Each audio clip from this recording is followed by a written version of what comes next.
Bismillahirrahmanirrahim. Welcome to another exciting journey of learning mathematics with Book Time publication. Today we will learn something new and exciting in mathematics grade 2 unit number 5, that is about time, and our topic is solar calendar. तो आज हम solar calendar के बारे में पढ़ेंगे। ये word solar से मतलब क्या है? ये सूरज के ज़रिए जो आपका मंथ चेंज होते हैं ना, उसे सोलर कैलेंडर कहा जाता है। और कैलेंडर का तो आपको पता है ना, ये गत्ते का बना हुआ यानी कार्ड्स का बना हुआ एक टूल है जिसकी मदद से आप अपने रोज़मर्रा के डेट्स, वीक और मंथ्स के बारे में जानते हैं। ठीक है, a calendar which shows the solar months of the year. ठीक है, साल के जो महीने होते हैं ना, सोलर मंथ। ठीक है, सोलर मंथ्स को आपको बताता है उनका नाम क्या है, उसमें कितने वीक्स हैं, और हर वीक में आपको पता है डेज के बारे में। ये सब कुछ कहाँ से पता चलता है? हमें सोलर कैलेंडर की मदद से चलता है। आपने देखा होगा कि आपके उस्तादा के पास टेबल पे भी कैलेंडर पड़ा होता है इस शेप में। ठीक है, इसमें वो लिखा होता है, मंथ के नाम लिखे होते हैं, फिर डेज लिखे होते हैं कि कितने संडे आ रहे हैं, किस तारीख को संडे आएगा। ठीक है, आपने देखा होगा, आप सर आपके घरों में भी कैलेंडर लगा होगा इस तरह, ये कार्ड्स का बना हुआ, पेपर्स का बना हुआ। अक्सर रमज़ान में आप लोगों ने देखा है लोग बांटते हैं कैलेंडर। तो ये चीज़ें आपने रोज़मर्रा ज़िंदगी में देखते हैं। ठीक है, तो आपसे अगर पूछा जाए कि आपने कभी कैलेंडर देखा है, तो आप बता सकते हैं कि हमने अपने घरों में, ऑफिस में, दुकानों पे कैलेंडर लगा हुआ देखा हुआ है। ठीक है, और सोलर ईयर में हमारे पास 12 मंथ होते हैं, एक साल में 12 महीने होते हैं, ये आपने याद रखने हैं। चलिए अब हम उनका नाम देखते हैं। सबसे पहले महीने का नाम है जनवरी, दूसरे का नाम है जी फरवरी, उर्दू में से फरवरी भी पढ़ते हैं। मार्च, अप्रैल, मई, जून, जुलाई, अगस्त, सितंबर, अक्टूबर, नवंबर एंड दिसंबर। तो ये हमारे पास पहला महीना है, दूसरा, तीसरा, चौथा, पांचवा, छठा, सातवां, आठवां, नौवां, 10वां, 11वां और 12वां। ये हमारे पास टोटल कितने मंथ हो गए सोलर मंथ्स में? यानी अगर सोलर ईयर की बात करें तो इसमें कितने मंथ्स हो गए? 12 महीने, 12 मंथ हो गए। और आप देख रहे हैं ना, ये कैलेंडर में ऊपर एस लिखा हुआ है, इसका मतलब होगा Sunday, Monday, Tuesday, Wednesday, Thursday, Friday, Saturday. ठीक है, ये जो आपको नंबर नज़र आ रहे हैं ना नीचे, ये इस तरह, ये सारे क्या हैं? ये डेट्स को शो कर रहे हैं। अब देखिए, अगर मैं इस 1 की बात करूं तो इस 1 का मतलब क्या होगा? वेडनेसडे। पहले महीने का पहला दिन यानी पहली तारीख जो है, 1 जनवरी यानी 1 जनवरी को दिन कौन सा होगा? बुध होगा, वेंसडे होगा। इसी तरीके से 5 का मतलब क्या है? ये जनवरी की 5 तारीख को दिन कौन सा होगा? संडे। जनवरी की 20 तारीख को दिन कौन सा होगा? मंडे। इस तरह आपसे कुछ भी पूछा जाए तो ये आप बता सकते हैं कि 31 जनवरी को क्या डे होगा।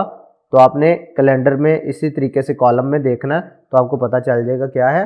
फ्राइडे। इसी तरीके से आगे भी डिटेल में आपको समझाया गया है। दूसरे नंबर पर आपने याद रखना है कि जनवरी में कितने दिन हैं? 31, फरवरी में 29, मार्च में 31 और अप्रैल में 30, मई में 31, जून में 30, जुलाई में 31, अगस्त में 31, सितंबर में 30, अक्टूबर 31, नवंबर 30, दिसंबर 31। बात क्लियर है? तो दिनों की तादाद आप देख रहे हैं मंथ्स में डिफरेंट है। अब ये छोटा सा क्वेश्चन आपसे किया गया है, check the calendar for February, think how February is different from other months of the year. भाई आपने बताना है कैलेंडर को देखते हुए कि फरवरी में कितने दिन होते हैं और ये किस तरह दूसरे मंथ से डिफरेंट है। वो इस वजह से कि ज़्यादातर जो मंथ है उसमें 30 या 31 डे होते हैं, लेकिन फरवरी जो है इसमें ज़्यादा से ज़्यादा 29 डेज होते हैं। ठीक है जी, इस वजह से ये दूसरों से थोड़ा सा डिफरेंट है। तो सोलर कैलेंडर के वैसे टोटल दिन काउंट करें तो 365 डेज होते हैं, लेकिन लीप ईयर में हमारे पास डेज होते हैं 366। बात समझ आ रही है?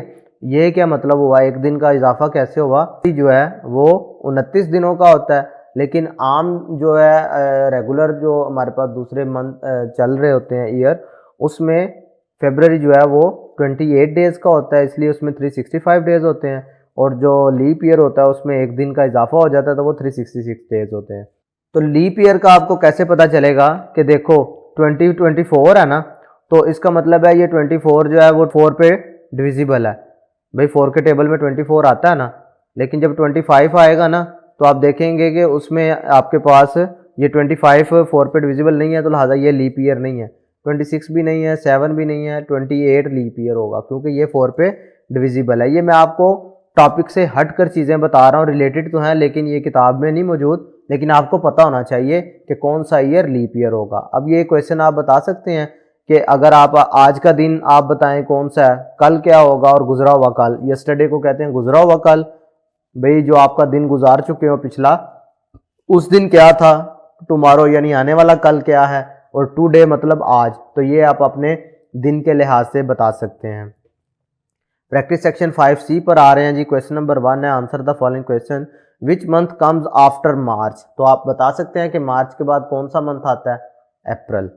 विच मंथ कम्स बिफोर नवंबर, नवंबर से पहले कौन सा आता है जी, अक्टूबर। पार्ट सी देखें, which month comes between May and July, मई और जुलाई के दरमियान कौन सा आता है। मई के बाद ऑब्वियसली जून आता है और फिर जुलाई आता है, तो दोनों के दरमियान जून आ गया। एक बात और आपने याद रखनी है कि जितने भी सोलर मंथ्स के नाम है ना, वो आप कैपिटल लेटर से हमेशा स्टार्ट करेंगे, ठीक है जी।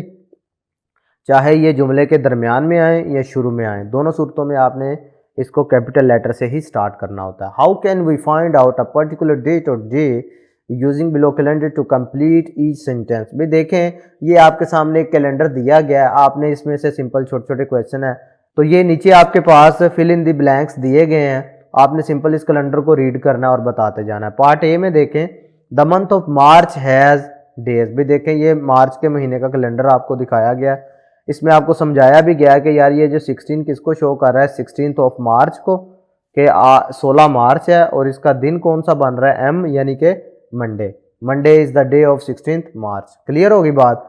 अब देखें जरा, द मंथ ऑफ मार्च है, आज कितने दिन है इसमें भी, 31, तो इधर आपने लिख देना 31। द मंथ ऑफ मार्च है फ्राइडेज एंड संडे, भी कितने फ्राइडे और कितने संडे हैं, तो ये फ्राइडे वाली लाइन है तो काउंट कर रहे हैं 1 2 3 4। भाई इसमें 4 फ्राइडे हैं और संडे कितने हैं, 1 2 3 4 5, तो जी इसमें 5 संडे हैं। तो ये दिनों के लिहाज से हर महीने में, हर साल इस तरह नहीं होगा, ये जैसे जैसे ईयर चेंज होता है तो ये संडे और फ्राइडेज वगैरह वाले भी ये डिफरेंट हो सकते हैं। तो ये 2024 के कैलेंडर की बात हो रही है, तो उसके लिहाज से जो हमें नज़र आ रहा है वो हम बता रहे हैं, ठीक है जी। The date for the second Sundays, भाई इसमें देखें सेकंड संडे कौन सा बनता है, ये है जी फर्स्ट संडे, ये हो गया सेकंड संडे। भाई ये देखो, ये पहला हो गया पूरा वीक, वीक 1, ये वीक 2, तो दूसरा संडे दूसरे वीक में ही आएगा ना, तो वो कौन सी डेट को आ रहा है, 8th मार्च में। तो लो जी हम इधर 8th मार्च लिख देते हैं। क्लियर है। तो प्यारे बच्चों, आज के वीडियो लेक्चर में हमने देखा कि किस तरीके से कैलेंडर हमारी रोज़मर्रा ज़िंदगी में हेल्प करता है, कैलेंडर का मकसद क्या है, यानी हम कैलेंडर की मदद से दिनों के बारे में, तारीख के बारे में यानी डेट्स के बारे में, वीक के बारे में और सोलर मंथ के नेम के बारे में हम कैलेंडर की मदद से बता सकते हैं। आज के लिए इतना ही, नेक्स्ट वीडियो में फिर मिलते हैं, तब तक के लिए अल्लाह हाफिज़।